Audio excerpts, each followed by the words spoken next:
So I've been sitting with some anticipation about today's service for a few weeks now, and I kept thinking about what we did last year. We had a Friday evening, it was nighttime, it had a different feel, and I kept thinking, how can I summon the same sacredness from last year? How can I do that without trying to recreate a moment that's no more? And then it occurred to me that this is such a similar experience of moments that we have after we lose someone from this lifetime.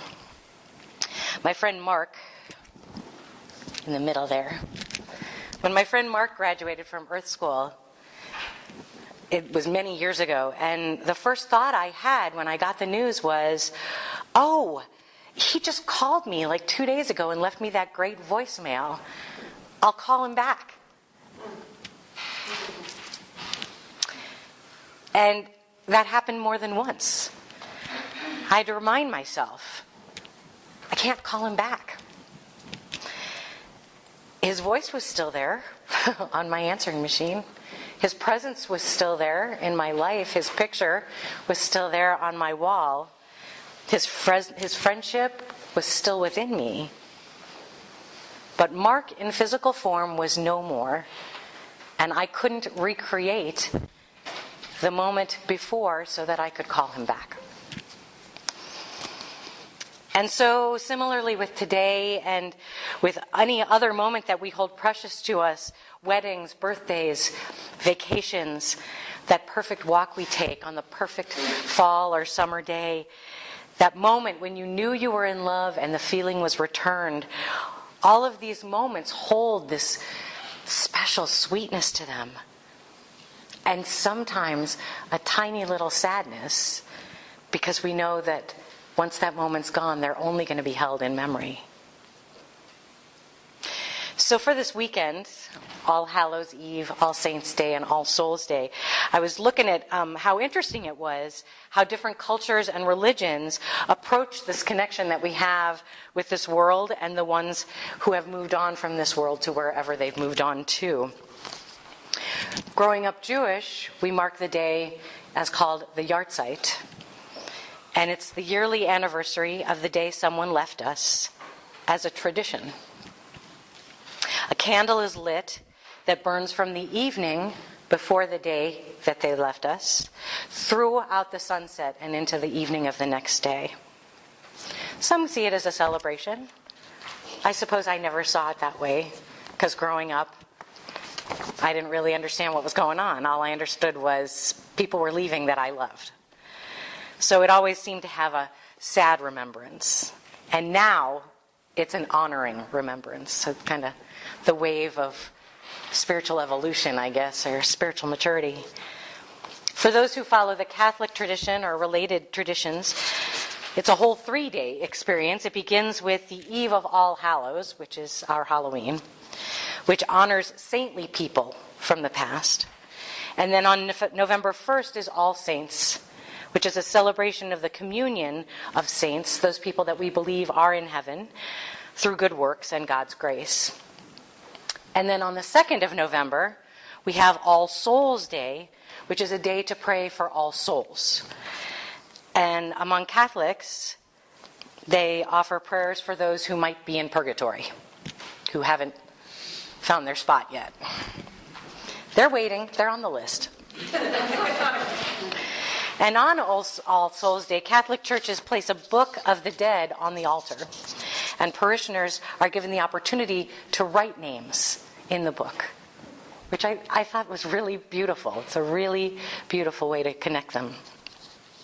And then, of course, there's the party of Dia de los Muertos, which is a total celebration. It's the Day of the Dead in Mexico and Hispanic cultures, and it's celebrated different ways around the world, but generally it's a very festive occasion. Skeletons are dancing, there's balloons, there's music, there's just a whole festive feeling to it, colorful costumes. It's a whole different perspective. And so I thought about the celebratory idea, and I was thinking, sometimes, quite often actually, when we lose someone and we're grieving, others will say, but they would want you to be happy. Okay, I'm guessing by that response you've heard that. And I used to question that, and I still kind of do. I understand the sentiment, of course. The people who have left us and moved on don't want us to be grieving forever. They don't want us to be, in sadness and darkness. It's just, there's a difference between wasting our lives on earth and healthy grieving. Of course they don't want us to waste our time. They want us to enjoy every delicious moment. So I understand that. I also feel, though, that there's a desire to not forget, which can sometimes look like holding, keeping them close. And so that, for me, I think is the distinction I need to learn.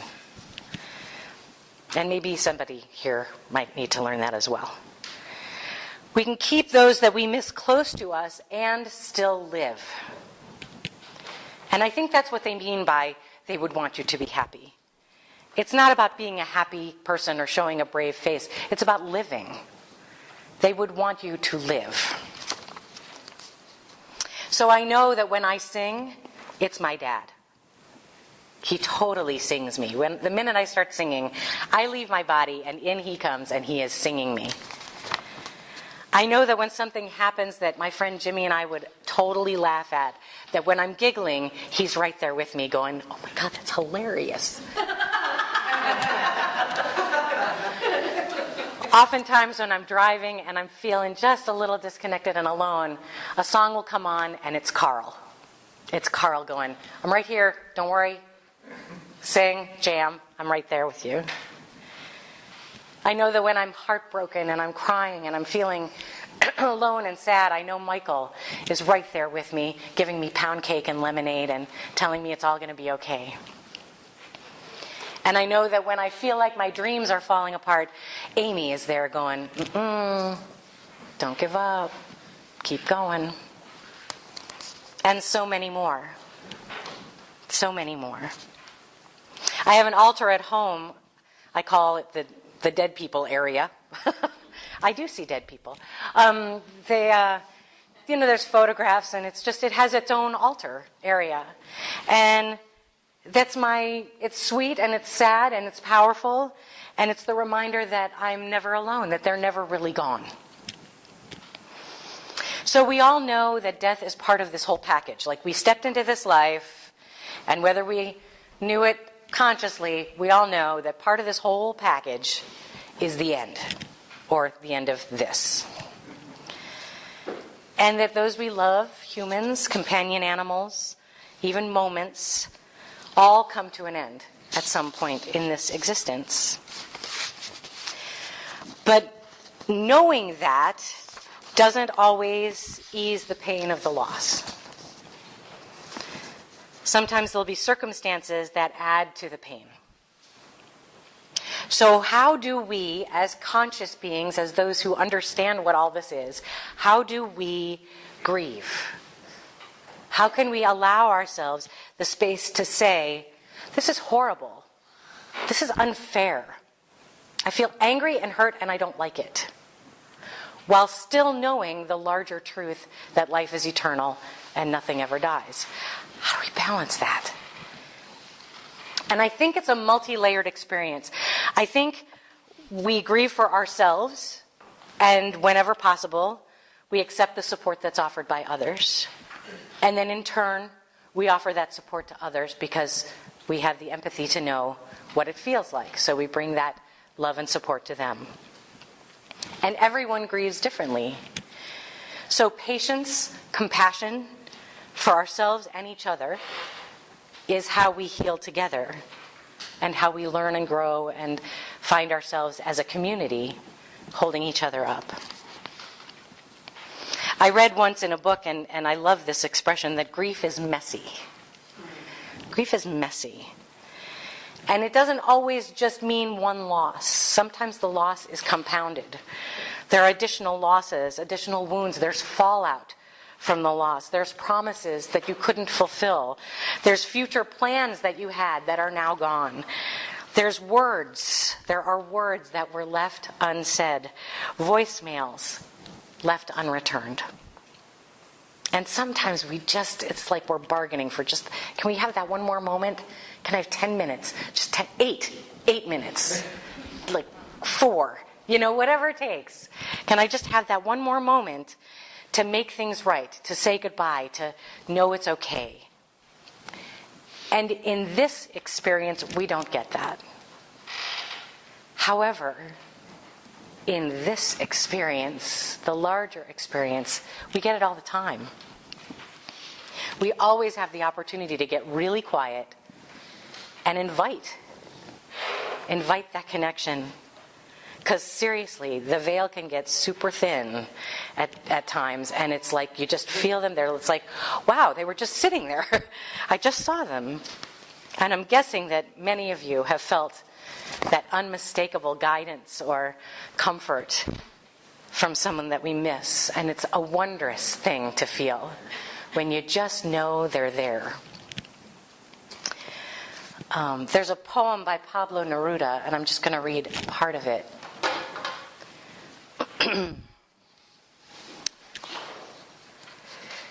If suddenly you do not exist, if suddenly you no longer live, I shall live on. I shall live on. No, forgive me. If you are not living, if you, beloved, my love, if you have died, all the leaves will fall on my breast. It will rain upon my soul night and day. The snow will burn my heart, and I shall walk with cold and fire and death and snow. My feet will want to walk toward where you sleep, but I shall go on living. We do it. We go on living. Sometimes it's a fake it till you make it. Sometimes we'll be doing fine. We'll feel like, yeah, I got this. I got this. And we'll be going about the business of our day, and then all of a sudden, like a wave, grief, sadness. And it takes our breath away, and it brings us to tears, and it weighs on us. And we remember they're gone. Today's another day without them. And this can happen days or weeks or months after they've left us. And some of our friends are really confused. They're like, well, it's been so long. Aren't you over that by now? And they don't mean to be hurtful. They haven't been there yet. Or maybe they have and it just doesn't hit them the same way. What they're asking makes sense. And yet, what does being over it look like? How do we know we've gotten there? This past September was 39 years since my dad left the planet. And I remember about 20 years into that, someone asked me if I'd gotten over his death. Yeah. And I explained that I would never get over it. I just got used to it. We get used to it. They're not here. We get used to not being able to pick up the phone and call them with a funny story, or to reach out when we feel sad. We make adjustments to our life events. We pick a different maid of honor or best man. We pick a different godparent for our child. We find somebody who could be a best friend, not quite the same way, but close. We learn not to inhale sharply when we hear their name. We learn how to share stories of the past that include them and smile at the story. We learn gratitude for the time that we had with them and the gifts that they left with us. We honor them as much as possible, and that is the reason for altars like the one at home and today's. We want to celebrate that they've been here. We want to bring them into the room and to allow others to share with them as well, our beloveds. This morning, our prayer ritual after the talk is going to be a little different. Since all of life is circulation and all of life is flowing and moving, we've learned that if we hold something we can't receive. You can't catch anything with a closed hand. And so in order to hold something new, we have to let go of something. The hand opens and closes. The heart opens and closes. We've all experienced this. And in living it, we've learned that in order to live again, in order to love again, we have to release this grip and be ready for what's coming next. On the Camino de Santiago, there's a stop along the road. And it's a plain cross. There's a slide of it later, you'll see. Plain cross, very tall in the air. And there's a huge pile of stones around it. And it's a tradition when you're going to walk the way that from home you bring a stone. And during the walk, the stone represents the things that you're carrying on your pilgrimage. Whatever weight that is.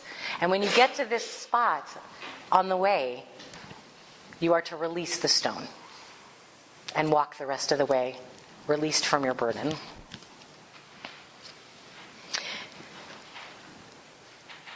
It's a symbolic gesture by the pilgrim to say, I'm ready to move forward. So this morning, there will be playing a very beautiful song. And while that's happening, I invite you to come forward and to spend a little time with all these wonderful beings of light. Wow. Wow. Just taking in the love that is here. And then release the stone into the water. And last, accept the gift of life renewed in the form of a daisy. If you don't feel ready, let me encourage you. Releasing the stone is not releasing the one you miss. It's not releasing the memories. It's not forgetting. It's a symbolic moving forward that you can keep walking your pilgrimage. You don't have to carry the weight of the grief. You can carry the light of the love. It's releasing the grief, the darkness, the sadness, and opening up to possibility and light. As always, you are invited to participate. You are not obligated to participate. If it's too soon or it's too much, that's okay. Just know that there are people in this room who are walking the path with you. Some are a few steps ahead, some are lagging behind, some are right along with you. That's what community is. Together we're moving from darkness and sadness into the light of hope, the ultimate truth that life in all its fullness continues eternally. It may not always be the way we want it to, or look the way we want it to, or feel the way we want it to. And yet it is this right now. And so we bring that forward, and we honor and recognize, and then we release, and then we replace, just like circulation. With gratitude for the gifts and gratitude for the light. So I am going to put the lyrics to the song up. And as the song plays, just make your way through this altar experience. If you did not pick up a stone, please feel free to just grab one on your way. And help yourself to a daisy as you leave. Thank you.